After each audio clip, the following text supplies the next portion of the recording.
Sună-mă, nu te sun, vreau să vorbim. Nu vorbim acum, dar când vreau eu. Nu ridica tonul la mine, nu vezi că eu îmi bag joc de tine, așa meriți. Dacă tu te-ai culcat cu ăla, în fine te mințeai singură, că doar nu mă mințe pe mine.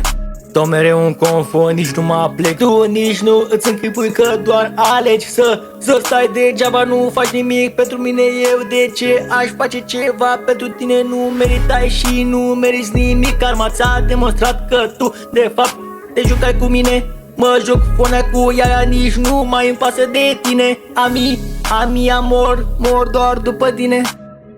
Sună-mă, nu te sun, vreau să vorbim. Nu vorbim acum, dar când vreau eu. Nu ridica tonul la mine, nu vezi că eu îmi bag joc de tine, așa meriți. Dacă tu te-ai culcat cu ăla, în fine te mințeai singură, că doar nu mă mințe pe mine.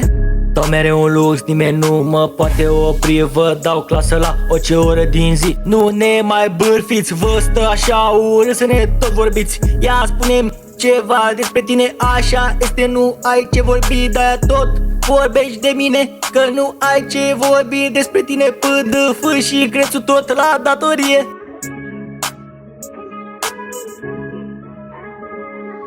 Sună-mă, nu te sun, vreau să vorbim. Nu vorbim acum, dar când vreau eu. Nu ridica tonul la mine, nu vezi că eu îmi bag joc de tine, așa meriți. Dacă tu te-ai culcat cu ăla, în fine te mințeai singură, că doar nu mă mințe pe mine.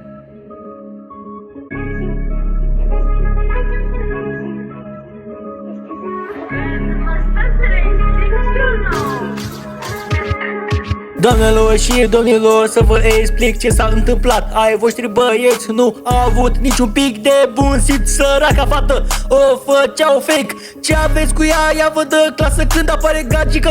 Vă temeți Andrei Briceac, vino și dă-le câte un capac.